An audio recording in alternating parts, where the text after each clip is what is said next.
तो स्वागत है आपका दोस्तों गणित दर्पण चैनल के अंदर। तो आज अपन ने जो टॉपिक लिया है वो है संख्या पद्धति।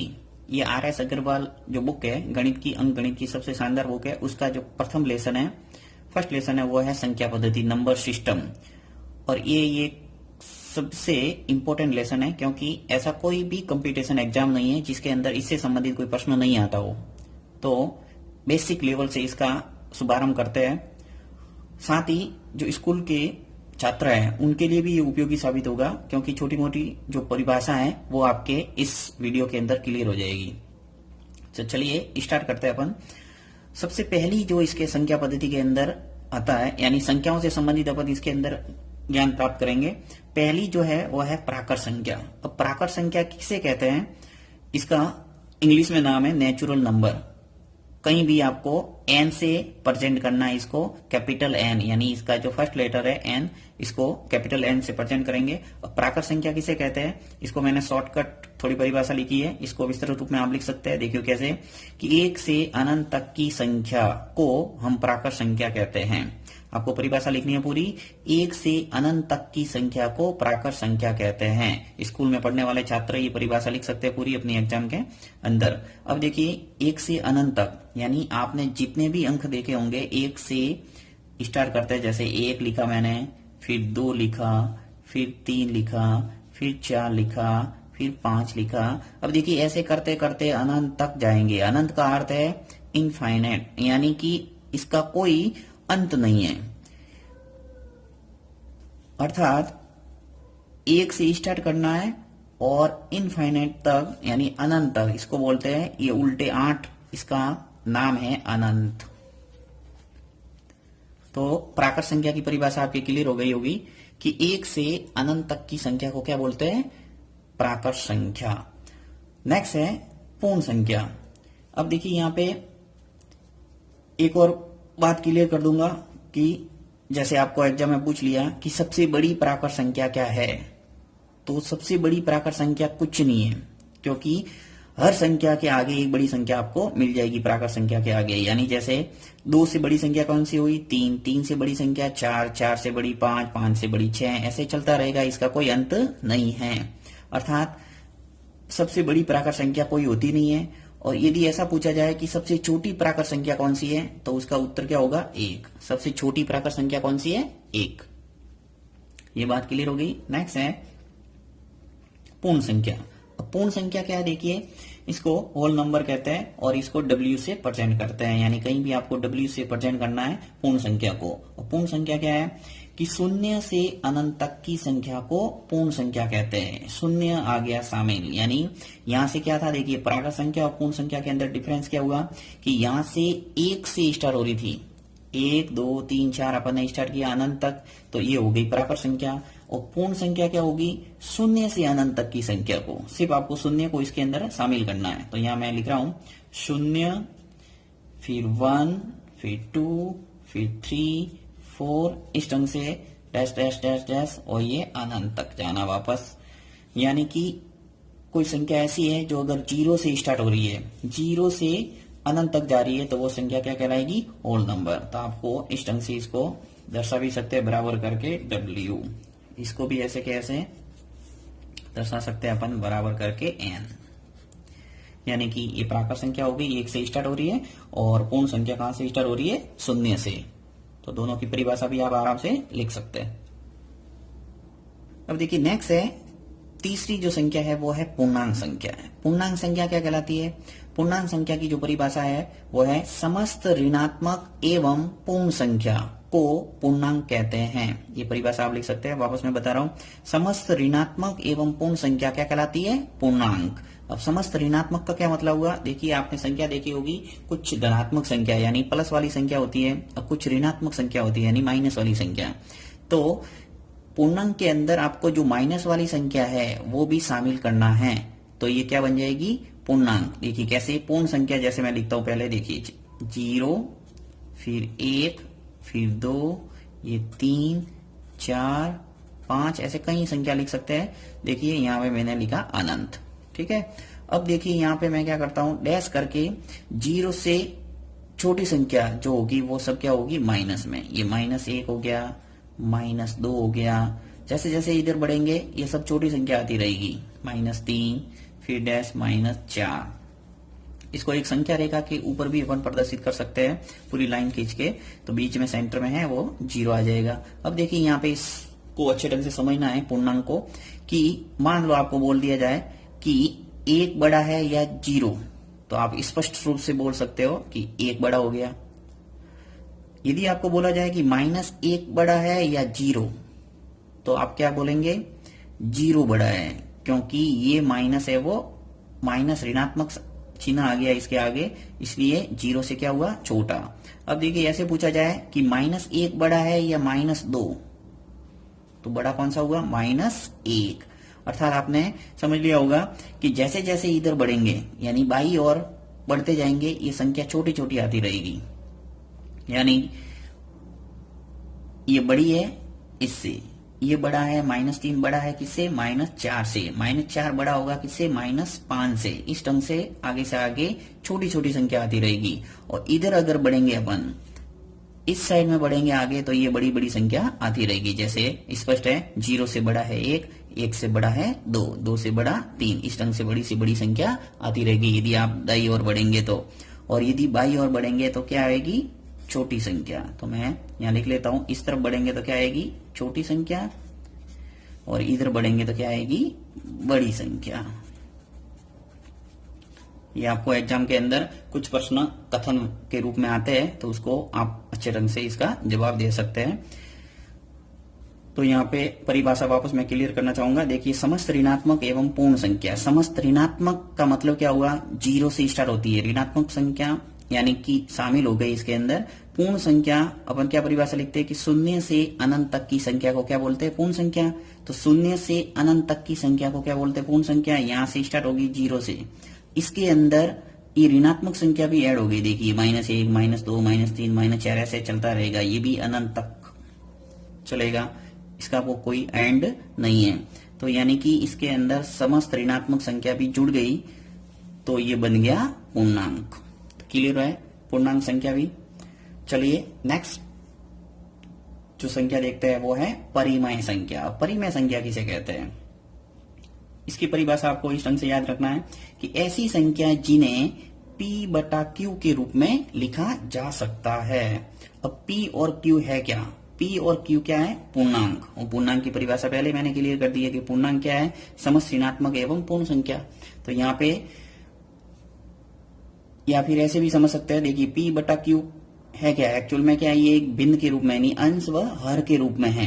तो ऐसी संख्या आपको कहीं दिखे जिसके अंदर अंश भी दिखे और हर भी दिखे, तो क्या होगा? वो सभी क्या होगी? परिमेय संख्या होगी।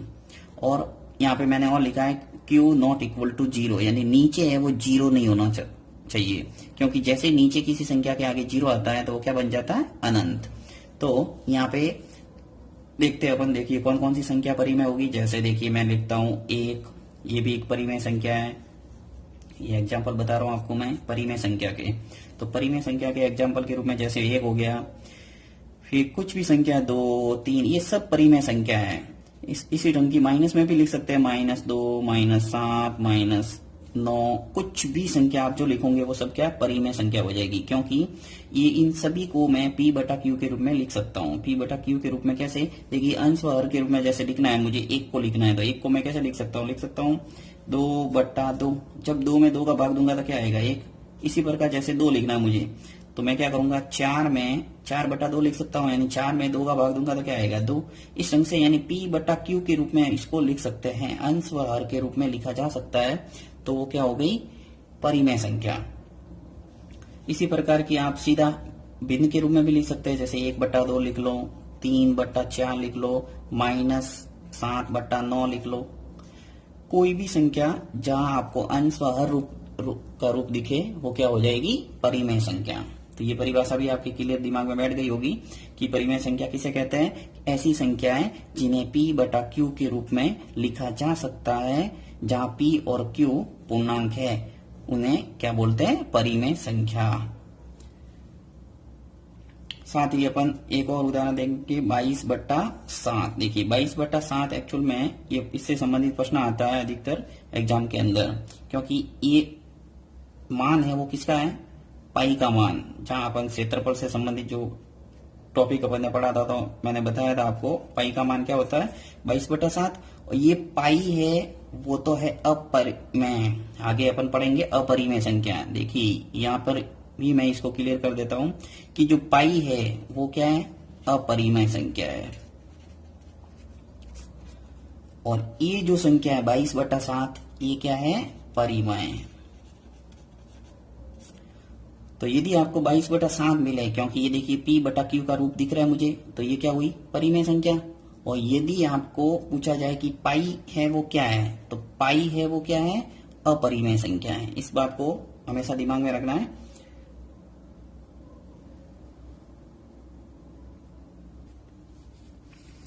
अब नेक्स्ट जो संख्या है वो क्या है, अपरिमेय संख्या। पहले अपन ने पढ़ी परिमेय संख्या और दूसरी है वो क्या है, अपरिमेय संख्या। इसका जस्ट विलोम, इसकी परिभाषा भी जस्ट आपको विलोम के रूप में लिखना है। देखिए कैसे, ऐसी संख्या जिन्हें P/Q के रूप में नहीं लिखा जा सकता या नहीं शब्द आ गया, तो उसे जहां P और Q क्या है, पूर्णांक, तथा Q नॉट इक्वल टू 0, यानी इसकी परिभाषा है वो ऐसी संख्या जिन्हें P/Q के रूप में नहीं लिखा जा सकता, उसे क्या बोलेंगे, अपरिमेय संख्या। अब देखिए यहाँ पे अपरिमेय संख्या का मतलब हुआ कि जिसे अंश व हर के रूप में लिखा नहीं जा सकता, उसे क्या बोलेंगे, अपरिमेय संख्या। तो ऐसी संख्या के उदाहरण मैं आपको बताने जा रहा हूं, क्या होगा, जैसे √2, √3, यानी वर्गमूल के अंदर ऐसी संख्या जिसका वर्गमूल नहीं निकलता है। देखिए जब √2, √3, √4 भी लिख सकता हूं, परंतु 4 नहीं लिखूंगा। क्यों, क्योंकि जो √4 है उसका वर्गमूल निकलता है, वर्गमूल निकल के क्या आ जाएगा, वो 2, और 2 है वो क्या है, परिमेय संख्या।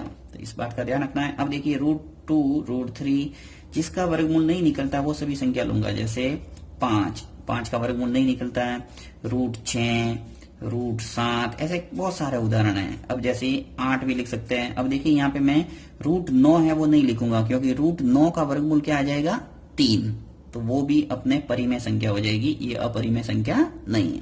तो इस ढंग की सभी संख्या कहलाती है वो अपरिमेय संख्या कहलाती है। साथ ही मैं यहाँ लिख लेता हूं पाई, ये जो पाई है वो भी क्या है, अपरिमेय संख्या।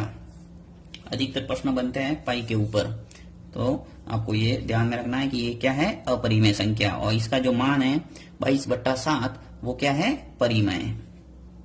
नेक्स्ट है वास्तविक संख्या। और वास्तविक संख्या देखिए क्या है कि वास्तविक संख्या के अंदर परिभाषा है, परिमेय व अपरिमेय संख्या मिलकर वास्तविक संख्या कहलाती है। यानी कि ऐसी सभी संख्या जिसके अंदर परिमेय भी है और अपरिमेय भी संख्या है, यानी परिमेय अपरिमेय संख्या सभी मिक्स है, वो क्या है, वास्तविक संख्या, यानी रियल नंबर कहलाता है। जैसे उदाहरण के रूप में आप लिख सकते हैं √2, √3, √5, √4 भी लिख सकते हैं, क्योंकि ये सब क्या है, वास्तविक संख्या। इसका वर्गमूल निकल जाएगा, 2 आ जाएगा, ये भी क्या बन जाएगा, परिमेय संख्या। तो परिमेय और अपरिमेय मिलकर क्या हो जाएंगे, सभी वास्तविक संख्या। 2, 7, -3, -4, ऐसी बहुत सारी संख्या आप उदाहरण के रूप में लिख सकते हैं। ये सब क्या हो जाएगी, वास्तविक संख्या है। तो इसकी परिभाषा सिंपल से याद रखनी है कि परिमेय व अपरिमेय संख्या मिलकर वास्तविक संख्या कहलाती है। नेक्स्ट है देखिए सम संख्या, और नेक्स्ट है फिर क्या है, विषम संख्या। तो सम संख्या और विषम संख्या के बारे में अधिकतर को जानकारी होगी, फिर भी मैं यहाँ क्लियर कर देता हूँ।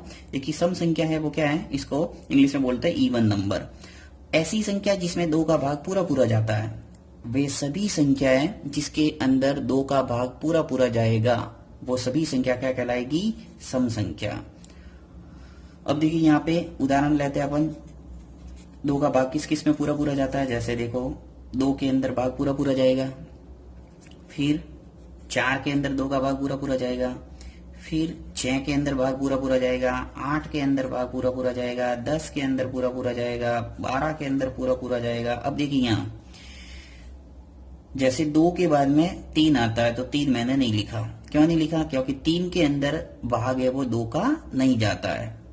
4 के बाद में 5 आता है, 5 मैंने नहीं लिखा है, क्योंकि 5 के अंदर भाग 2 का भाग नहीं जाता है, पूरा पूरा नहीं जाता है। वैसे अपन भाग देना चाहे तो पॉइंट के रूप में निकाल सकते हैं, परंतु यहाँ बात है वो शर्त क्या है, पूरा पूरा जाना चाहिए।